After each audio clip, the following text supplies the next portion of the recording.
Once you understand the true nature of money, you'll stop chasing it, you'll stop fearing its absence, and you'll stop placing it on a pedestal where it doesn't belong. Money, you see, is not the source of freedom, it is the result of alignment. It flows to those who understand its laws, just as water flows downhill.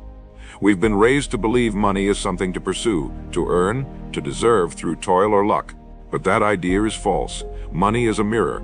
It reflects back to us our contribution, our clarity, and above all, our mindset. You are not meant to struggle over money. You are meant to understand it. Because once you understand it, truly understand it, worry disappears, scarcity vanishes. What replaces it is a calm certainty, as natural and rhythmic as your next breath. I remember once during the early part of my career, meeting a man who seemed to have an effortless relationship with money. He wasn't boastful, he wasn't loud, he didn't dress in extravagance or flaunt his wealth, but when he walked into the room, he carried an invisible authority, like he knew something the rest of us didn't. And over a quiet lunch, he said something that rewired my thinking for the rest of my life. He leaned forward and whispered, "Earl, money is just a servant. It listens best to those who stop yelling at it." That struck me, because most people scream internally about money through worry, through fear, through urgency. But money is like a cat. It doesn't come when called with desperation. It comes when you're still, certain, and in control. And if you're here listening, I want you to really grasp this. You're not just here to survive financially. You're here to command prosperity. If this message resonates with you, if it stirs something deep within, then I encourage you, subscribe to this channel. Like this video, not just for us but for you, so the message stays with you and meets you again tomorrow and the next day until it's planted firmly in your mind. Now let me tell you a truth that very few people will ever realize. Money is a byproduct of value. It is not the cause, it is not the goal. It is the shadow cast by something greater. When you become valuable, you no longer chase money. It begins to chase you. And to become valuable is not a matter of luck, talent, or privilege. It is a matter of service, of thought, and of execution. You have inside you an idea that can solve a problem. You have a skill that can answer a need. The tragedy is that most people never bring these things forward. They wait for someone to give them permission to contribute. But let me remind you, you don't need permission to become valuable. You only need awareness of what's already in your possession, and then the discipline to refine it, share it, and offer it as a gift to the world. Because money does not flow to the desperate, it flows to the prepared. We live in a world that rewards clarity. You cannot attract abundance with confusion in your mind. You must define exactly what wealth means to you. Is it a number, a lifestyle, a state of peace? Write it down, carve it into the tablet of your mind, because the subconscious does not respond to vague commands, it responds to specificity. Most people walk through life with a fog in their thinking. They want more, but they cannot describe what more is. They desire freedom, but they've never defined the chains. They seek riches, but never examine the poverty in their habits. What I've learned over the decades is this: clarity is magnetic. When you become clear, opportunities appear, not because they suddenly existed, but because your perception sharpens. And perception, my friend, is the gatekeeper of wealth. Let's go deeper. Imagine for a moment that money was removed from society. No coins, no bills, no banks. Just one simple law. Every person is rewarded in proportion to their contribution. What would you do? How would you show up? How would you serve? Now realize this, that's already how it works. Money is just the visible token of contribution. It's the receipt of value exchanged. If you want more of it, increase your value to others, not in sentiment, but in results. Ask yourself daily, who am I helping? What problem am I solving? How am I making life better, simpler, richer for others? The world pays problem solvers. The marketplace is never saturated for those who create, uplift, and serve. You want to stop worrying about money? Then stop worrying and start serving. And that brings us to one of the most misunderstood truths in all of finance. Wealth is not held in banks. It's held in belief, and more specifically, in the belief systems you've absorbed since childhood. You were programmed to think a certain way about money. Perhaps you were told it's scarce, that it's evil, that wanting it is greedy, or that it's only for them, not for people like us. These are myths, handed down like folklore, never examined, yet lived out in full.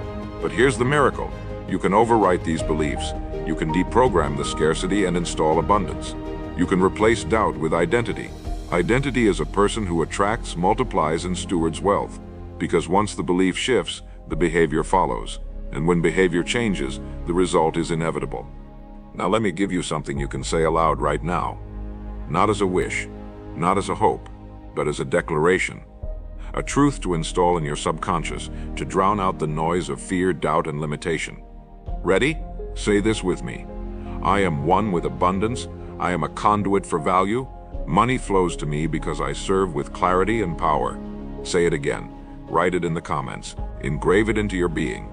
You are not a beggar at the gates of prosperity. You are the architect of it. Build it with thought. Build it with intention. And build it with the firm, unwavering belief that it is already yours. The first law of wealth is this: money flows to purpose, not to panic, not to passivity, but to purpose. You must understand this like a farmer understands his land. He does not panic when the field is empty, he plants. He does not complain when the rain hasn't come, he prepares. And when the harvest arrives, he does not act surprised, because purpose was there first.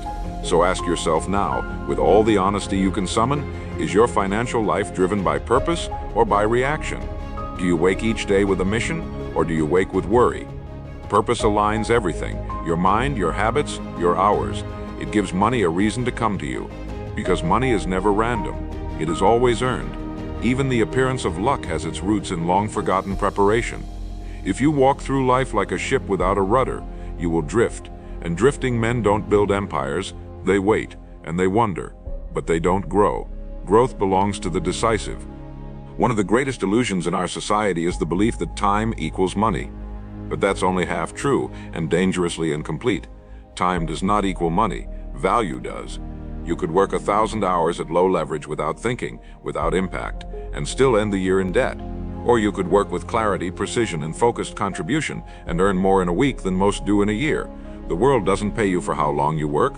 It pays you for how effectively you turn hours into outcomes. So if you're measuring your life by clocking in and clocking out, you've already missed the point. True wealth isn't created by effort alone. It is created by intelligent effort, aimed effort, refined and repeated until it becomes second nature, until your very presence solves problems, until your name becomes synonymous with results.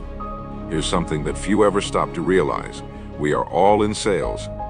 Every one of us. No matter your career, your station, your role in life, you are selling something. An idea, a product, a solution, a point of view, and money. In its purest form is the applause of value offered and accepted. That's all it is. The reason some people earn so little is not because they lack worth, it's because they haven't yet learned how to transfer that worth. They haven't found a way to present it, articulate it, or deliver it in a way others will pay for. But once you bridge that gap, once you stop hiding your gifts behind modesty or fear, everything changes. Remember, the world cannot reward what it cannot see. If your value is invisible, so is your wealth. Let that truth not frighten you, but liberate you. Because it means the power to earn is already within you. You need only to express it. I want you to pause for a moment right now and consider this truth. No one is coming to save you. And that is a blessing. It means that your freedom, financial or otherwise, is not in the hands of the government, your boss, the economy, or some imaginary benefactor. It is in your hands, entirely. You are the captain. You are the one who will steer your ship to prosperity or to ruin. And the moment you accept that without resentment, without excuse, your power returns to you. Most people never reach this point. They spend their lives outsourcing their fate, blaming their upbringing, the market, their partner, or their luck. But if you want to become immune to worry about money, you must first become immune to blame. Because blame is a currency of the poor. Responsibility is the currency of kings. The second law of wealth is this: income follows identity. If you see yourself as broke, the world will mirror it back to you. If you see yourself as average, your results will stay average. But if you see yourself as a creator of value, as someone who multiplies opportunities, solves problems, delivers excellence, your income will rise to meet that image, because your actions will begin to align with it. You will walk differently, speak differently, decide differently. You cannot rise above the picture you hold of yourself in your mind. Change the image, and you change the income. This is not mysticism. This is mechanics. A thermostat doesn't care what the weather is outside. It returns the room to its setting. And your mind works the same. Set it to poverty, and it will return there even if you briefly succeed. Set it to prosperity, and it will climb, again and again. Let me give you a third truth. Wealth doesn't come to those who want it. It comes to those who become it. You cannot attract what you do not yet embody. You can't hope your way into riches. You must walk into it with the posture of one who belongs there. That means learning what the wealthy do, not just with their money but with their minds. It means acting like a steward, not a spender. It means prioritizing long-term freedom over short-term indulgence. And it means showing up every day with the discipline to create, not just consume. Because consumption makes you a dependent. Creation makes you a force. And if there's one identity that always earns, always attracts, always grows, it is the identity of the creator. Make that your default, your anchor, your way of living. We live in a time where the tools for wealth are more available than ever before. Access, information, leverage, it's all there. But so is distraction, so is noise, so is comparison. And if you allow your attention to be owned by the world, your wallet will be too. The wealthiest people are not just financially rich, they are mentally sovereign. They own their focus, they direct their energy, they choose their inputs. They don't let someone else's urgency become their emergency. They protect their thinking like gold, because it is gold. The most valuable asset you have is not your money, it's your ability to think clearly, to solve creatively, and to act with purpose. The moment you forget that, you become vulnerable, but the moment you reclaim it, you become unstoppable. Now say this with me, and declare it in the comments if you truly want to install this law in your mind. I earn in proportion to who I become. I am not limited by past results. I am defined by my vision and I act in alignment with it. That is the law. Speak it until it is no longer a phrase but a foundation. Let it guide your habits, shape your standards, and refine your decisions. The world will not argue with a man who lives by principle, and money will not resist the hands of one who respects it, commands it, and uses it to build not just wealth but worth. There is a moment, quiet and invisible, where the course of a man's financial future is decided. It's not during a paycheck, it's not at a bank, it's not when you make a sale or land a promotion. That moment happens alone, when you decide once and for all that you will never again think like a poor man. Poverty begins in the mind. It is not a lack of money, it is a presence of fear, a belief that you are at the mercy of things beyond your control. But when that belief dissolves, when you understand that your outer world is only the reflection of your inner conditioning, you are reborn. You begin to see money not as something to pursue, but as something to magnetize. And magnetism begins with the removal of resistance, the resistance of doubt, the static of scarcity, the friction of self-neglect.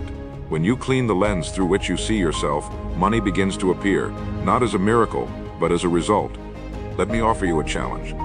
Over the next 7 days, I want you to monitor your thoughts about money. Not your spending, not your income, your thoughts, because every financial reality begins in thought form. Do you think about wealth with tension in your body?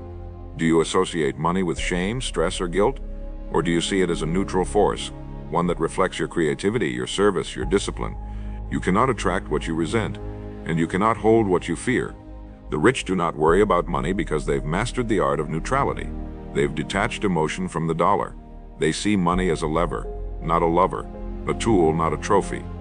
So I ask you, what meaning have you placed upon it? What stories have you inherited that no longer serve you? Root them out, replace them, or they will rule your life from the shadows. Now here's the fourth law of wealth. Money responds to order, not chaos, not confusion, not clutter. If your desk is a mess, your bank account will often reflect it. If your calendar is packed with obligation but empty of priority, your income will mirror that too. Financial abundance loves organization, because organization is a form of respect, and respect creates readiness. When you are organized, you think more clearly, you move more intentionally, and you execute more consistently. These are the traits of the wealthy, not just high income, but high order. So take inventory. Do you know where your money is going? Do you have a system to track, to plan, to adjust? Or are you winging it, hoping the next payday fixes what the last one didn't? Wealth is not built on hope, it is built on order. So if you want to earn more, start by bringing order to what you already have. I remember sitting down with a man who had earned millions over his career. He wasn't flashy, he didn't talk loudly, but when he spoke, people listened. And he said something that struck me like a lightning bolt. He said, "Earl, money is shy. It doesn't stay long with those who mistreat it." That line never left me, because it revealed something deeper than budgeting or finance. It revealed a relationship. You are in relationship with money, and like any relationship, it either thrives on attention and respect, or it deteriorates under neglect and abuse. When you waste it, you tell it you're not ready. When you ignore it, you show it you're not trustworthy. But when you manage it, when you pay attention, when you plan, You begin to signal to life itself that you are ready for more, not by begging, but by becoming, and the universe responds accordingly. Let's speak now about desire, because most people have been taught to suppress their desires for money as if wanting wealth makes you greedy. But this too is a lie passed down by those who never questioned it. Desire is not the enemy. Disorderly desire is. When your desire is guided by purpose, by principle, by contribution, it becomes a force of nature. It becomes fuel. The problem isn't that people want money. The problem is that they want it without clarity, without preparation, without value attached. And so they grasp, they plead, they fantasize, but they do not act. Wealth does not respond to daydreams. It responds to decisions. So decide now. Do you want wealth because it aligns with who you are becoming, or because you're trying to escape who you've been? One brings peace. The other brings addiction. Choose well. Let me introduce you to the fifth law of wealth. Money follows momentum. A parked car is harder to steer than one already moving. And the same goes for your finances. If you wait for the perfect time, the perfect opportunity, the perfect idea, you'll wait forever. Start now, with what you have, where you are. Action precedes abundance. Even the smallest step in the right direction builds velocity. And momentum, once started, begins to attract support, ideas, insights, and yes, money. Wealth doesn't arrive fully formed. It is built layer by layer, step by step, choice by choice. You don't need to overhaul your entire life overnight. You only need to move today, not tomorrow. Because tomorrow is built on the bricks you lay now. So what's one thing, just one, that you can do today to move closer to the life you envision? Do it, and then do it again tomorrow. Let me tell you something you may not have heard before. Most people fail financially, not because they lack opportunity, but because they cannot stay consistent. They sprint, then stop, commit, then collapse, decide, then doubt. But success is a rhythm. It favors the one who builds silently, persistently, patiently. You don't need to announce your goals. You need to build them, privately, repeatedly, until the results speak louder than your declarations ever could. If you show up every day, whether you feel like it or not, you will begin to separate yourself from 95% of the world. Not because you're better, but because you're consistent. And consistency is rare. It is the edge. It is the compound interest of effort. And it is the bridge between intention and income. Now let us seal this part of the message with another declaration. Say it with me now. My mind is ordered. My actions are consistent. My relationship with money is rooted in respect, discipline, and direction. Let this be your standard. Speak it in the comments. Say it before your day begins. Repeat it until the vibrations of that truth echo into your habits. You are not a victim of your finances. You are the architect. So build with wisdom, build with strength, build with relentless consistency, and money will no longer be your master. It will become your ally. Let me share with you a truth most people never hear until it's too late. Money doesn't change who you are, it magnifies it. If you are careless, it will amplify your chaos. If you are disciplined, it will expand your impact. If you are generous, it will become a tool of transformation. But if you are afraid, it will reflect that fear in every dollar you try to hold. This is why so many people lose money as fast as they make it. Not because they're incapable, but because their identity isn't yet calibrated to hold it. They haven't expanded internally to match their external gain. So the money leaves, or worse, it stays and corrupts. You do not attract what you want, you attract what you are, and you keep only what you're prepared for. If you want to keep wealth, then become someone who understands it, respects it, multiplies it, use every dollar as a test, an opportunity to prove you're ready for more, and you'll be shocked at how the world responds. There's a mistake many people make on their path to financial freedom. They believe wealth is about how much they earn, but it's not. It's about how much they keep and how well they grow it. A man who earns $10,000 and spends $10,001 is poorer than the man who earns $2,000 and invests $500, because the latter is building something, the former is chasing smoke. You see, money doesn't care how much you make, it cares how you manage. And management is not about being frugal or stingy, it's about clarity, about vision, about honoring your future self more than your present craving. Every time you make a financial decision, you cast a vote for the kind of life you'll live 5 years from now. So the question is not, can I afford this? The question is, does this align with who I am becoming? Let me offer you the sixth law of wealth. Delayed gratification is the womb of wealth. Every empire, every fortune, every success story is built on what was delayed today to gain something greater tomorrow. But we live in an age of now, where patience is rare, where dopamine is cheap. And yet wealth always favors the patient, the man who can wait, the woman who can hold her vision through the discomfort. You must learn to say no to the temporary pleasure for the sake of the permanent gain. That's not self-denial, that's self-respect. When you delay gratification, you're not suffering, you're strategizing. You're choosing investment over indulgence. You're saying, I am worth more than the rush. I am building something too valuable to trade for a moment of escape. That is what separates the broke from the free, the shallow from the wise, the consumer from the creator. And here's what most people don't understand. Money loves simplicity. The more complicated your financial life becomes, the more prone it is to collapse. Simplicity isn't lack, it's focus. The wealthy simplify their systems so their energy can go toward creation, not confusion. They automate, they streamline, they eliminate noise. You don't need 47 side hustles, you need one core skill that solves a real problem.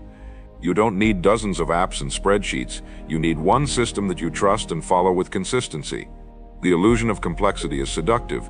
It makes you feel productive while robbing you of real progress. So declutter, unburden, ask yourself, where am I confusing motion for momentum? And then cut what no longer serves. Because when you remove the noise, wealth can hear you clearly. Now let's talk about emotional discipline, because it is the silent superpower of every financially free individual. Emotions, when left unchecked, become the enemies of wealth. Fear keeps you from starting. Greed makes you overreach. Impatience leads to foolishness. And guilt causes you to self-sabotage the moment you succeed. But emotional discipline allows you to rise above the waves. It lets you act when others hesitate, wait when others panic, and hold firm when others sell out. Wealth is not built in a vacuum, it's built in storms. And the ones who endure are not the smartest, but the steadiest. So ask yourself, when was the last time you made a financial decision purely based on emotion? What did it cost you? And what would have happened if you had paused, breathed, and moved with purpose instead of pressure? Here's the seventh law of wealth. Money grows in silence. Not in noise, not in performance. In silence. The wealthiest individuals are not the loudest in the room. They are often the ones observing, planning, executing. While others seek validation, they seek results. While others chase applause, they chase assets. Because real wealth is internal first. It's the ability to hold your vision without needing the world to clap for it. It's waking up every day and moving in alignment with your principles, even when no one sees, no one knows, and no one praises you for it. Silence is where the roots grow. And roots, though invisible, determine the height of the tree. Build your roots in discipline, in routine, in humility, and you will grow a life that doesn't just look good, it feels free.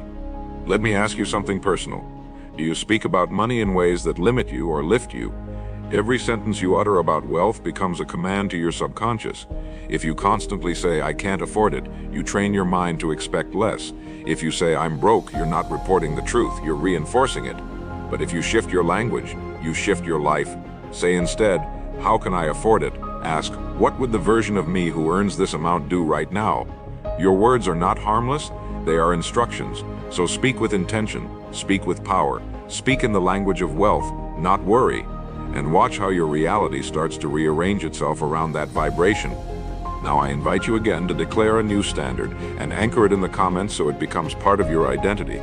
Speak this: I am patient, focused, and silently building wealth. I delay comfort to build freedom. I speak the language of prosperity.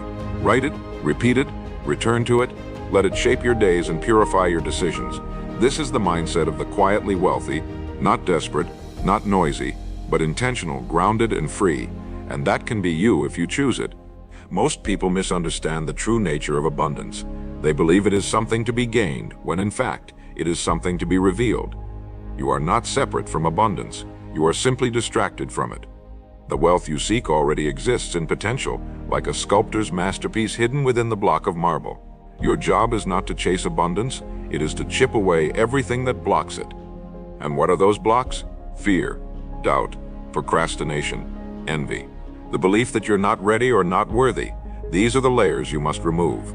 Not by force, but by awareness. When you uncover who you really are, a contributor, a creator, a thinker, a disciplined executor, abundance rushes in, not because it finally arrived, but because you finally made room for it. This is the great paradox. Wealth isn't added to your life, it's uncovered. You do not need to become someone else to be wealthy. You must become more of who you already are beneath the noise. Here's the 8th law of wealth.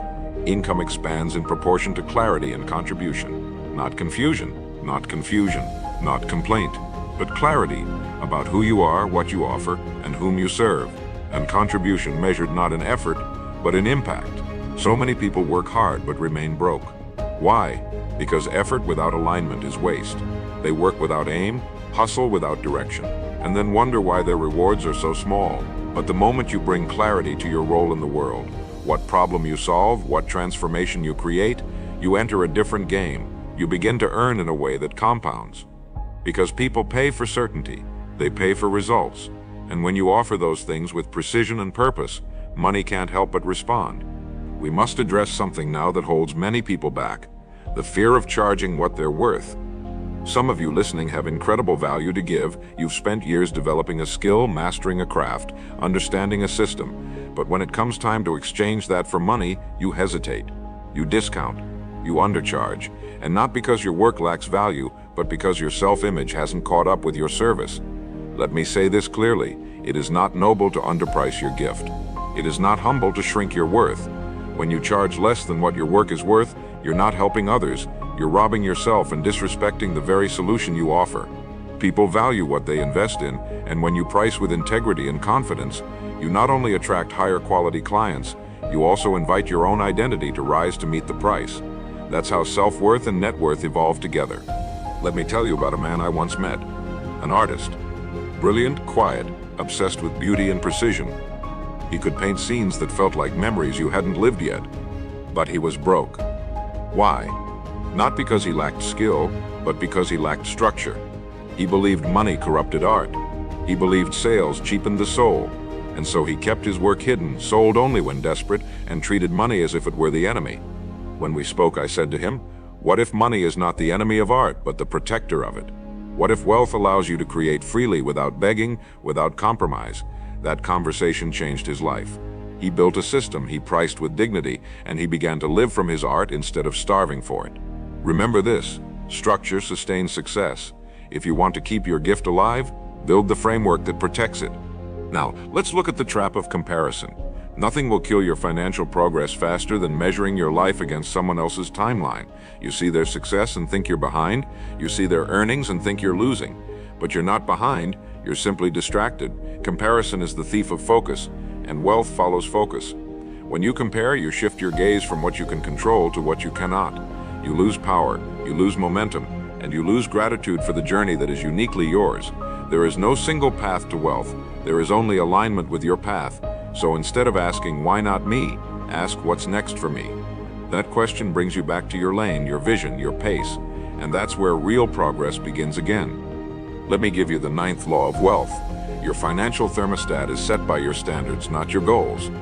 You can want $1 million, but if your standards are set to inconsistency, clutter, and excuse, your life will never rise to meet your vision. Standards are what you tolerate, what you allow, what you repeat. If you want to change your results, don't just dream bigger, live tighter, wake earlier, show up sharper, work deeper, execute cleaner. Raise your standards until your current habits feel embarrassing to your future self. Wealth does not rise to meet your wishes. It settles at the level of your discipline. So upgrade your default. Make excellence your baseline. Then watch your income rise, not by chance, but by calibration. Let me tell you this: you are always training the world how to treat you. By how you speak, how you move, how you manage your time, how you handle your money, you are teaching the world what to expect. If you're casual with your finances, the world will be casual in its rewards. If you're clear, powerful, respectful, and bold, the world begins to mirror that. People respond to congruence. If your words and actions align, if your intentions and your execution match, you become magnetic. Opportunities come, partnerships form, and wealth flows, not because you begged for it, but because you became the type of person wealth respects. Now say this with me and drop it in the comments to anchor it as your new operating system. I charge what I'm worth. I set my standards to excellence. I train the world to respect my value. Say it with your chest. Say it until your nervous system believes it. Because the moment you begin to operate from worth instead of want, everything changes. The world rises to meet the version of you that knows who he is, knows what he brings, and knows where he's going. Let's talk now about one of the most critical, overlooked dimensions of wealth: energy management. You see, most people think money is earned through time or talent, but that's only part of the truth. In reality, money is earned through focused energy. What good is a brilliant idea if you're too tired to act on it? What value is deep wisdom if you're too distracted to share it? Your energy, physical, mental, and emotional, is your most tradable currency. And how you guard it, allocate it, and replenish it will determine how consistently you can produce value in the world. The wealthiest individuals understand this. They don't just manage money, they manage themselves. They sleep with purpose. They fuel their bodies with intention. They block distractions like a vault, and they move with precision. Why? Because they know the mind is sharpest when the body is stable, and the spirit is strongest when the schedule is clean. You cannot pour from an empty vessel. So if you want to build wealth, protect your vessel first. Now here's the 10th law of wealth.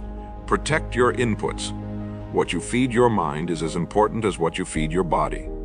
If you constantly scroll through noise, argue with fools, and absorb messages of scarcity, your financial reality will reflect that pollution.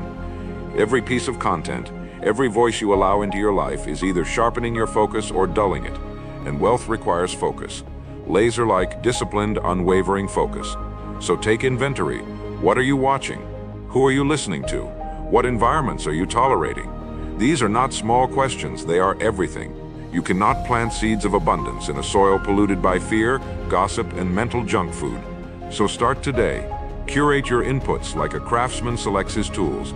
Be ruthless with what enters your mental space. Because what enters shapes what you become, and what you become shapes what you earn. There's something else that matters deeply: your environment. You do not rise above your environment, you adapt to it. Your habits, your energy, your mood, even your financial decisions are all influenced by the people and settings around you. If you're surrounded by complainers, you'll shrink. If you're surrounded by winners, you'll stretch.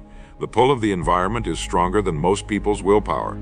That's why changing your surroundings can sometimes be the most powerful financial decision you ever make. You don't need to cut everyone out of your life, but you must elevate your circle. Spend time with people who normalize high standards, not low excuses, who talk about strategy, not gossip, who invest in themselves, not in drama. Your net worth is often hidden inside your network, and more importantly, inside your daily exposure. Audit it, upgrade it, build it consciously. Let me offer a truth that may surprise you. The best wealth builders I've ever met are not trying to escape something, they are trying to express something. Their financial drive isn't rooted in fear, it's rooted in alignment. They aren't chasing money because they hate where they are. They're pursuing it because they love who they're becoming. That distinction changes everything. If you build wealth to run away from poverty, shame, or pain, your journey will be riddled with burnout and self-sabotage. But if you build from vision, from meaning, from identity, then money becomes a reflection of joy, not fear, and that joy fuels consistency. So instead of asking, how can I get rich? Ask, how can I build a life so aligned that money can't help but follow? That's the path that sustains. That's the path that fulfills. That's the path that lasts. There is another truth the world seldom teaches. Money doesn't solve your problems. It reveals them. If you were anxious before money, you'll be anxious after. If you lacked discipline before, you'll lack it when the stakes are higher. If you had poor boundaries before, they'll be tested at scale. This is why internal development must precede external growth. Do not pray for more money. Prepare for it. Build the habits. Build the mindset. Build the character.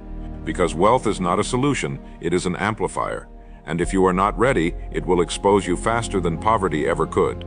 This is why you see lottery winners return to bankruptcy, why athletes and entertainers rise and fall. They received financial expansion, but not identity expansion. So start today. Expand who you are, not just what you have. When you grow from the inside out, you become the kind of person who keeps what they earn, multiplies it, and uses it to bless others. Now let me share the 11th law of wealth. Money does not respond to hope, it responds to preparation. Are you ready? Really ready? Do you have a plan, a structure, a system? Or are you waiting for opportunity to knock without even building a door? The prepared mind is never surprised by wealth. It expects it, it welcomes it, and it knows exactly what to do with it when it arrives. So if wealth landed in your life tomorrow, how would you handle it? Would you know where to allocate it, how to protect it, how to grow it? Or would you scramble, hesitate, panic, and regress? Your answer to that question reveals your current ceiling. Raise it by preparing today. That means educating yourself. That means refining your financial systems. That means removing the clutter and tightening the leaks. Hope is not a strategy. Preparation is, and preparation invites prosperity. Let me remind you again, you are not meant to merely earn money, you are meant to command it, not through arrogance, but through alignment, through purpose, through consistent action. You are the director, not the victim of your financial life, but only if you claim that role. Every day you delay preparation is a day you deny abundance, but every day you move with clarity is a step closer to your inevitable wealth. So move, think, act, prepare. Wealth responds to the ready, not the lucky. Now let's anchor today's message with another declaration. Speak it. Type it in the comments. Make it your daily creed. I manage my energy, I curate my inputs, I build in silence, and I prepare for the wealth I command. Say it again. Let it echo into your routines. Let it guide your habits. Let it clean the noise from your mind. Because when you live from this standard, you don't chase abundance. You become the kind of person it never leaves. There is a final truth I want to leave you with. One that, if understood deeply, can make you permanently free, not just financially, but spiritually. It is this: wealth is not a destination, it is a way of being. You do not get wealthy someday. You become wealthy now in your thinking, in your language, in your decisions. Money may arrive later, but wealth begins immediately when you start to think like a builder, act like a steward, and walk like someone with direction. It's not the bank account that makes you rich. It's the clarity, the peace, the discipline, the unshakable internal order that generates those external results. And the beauty of this truth is that you don't need permission to begin. You don't need $1 in your pocket to live like a wealthy person. All you need is to take the principles we've explored and let them shape your posture toward life. Because wealth is not just what you have, it's what you expect. And expectations are built by identity. Here's the 12th and final law of wealth. You receive in life what you are prepared to receive and courageous enough to claim. Nothing more, nothing less. Life does not give you what you wish for, it gives you what you boldly declare is yours through persistent aligned action.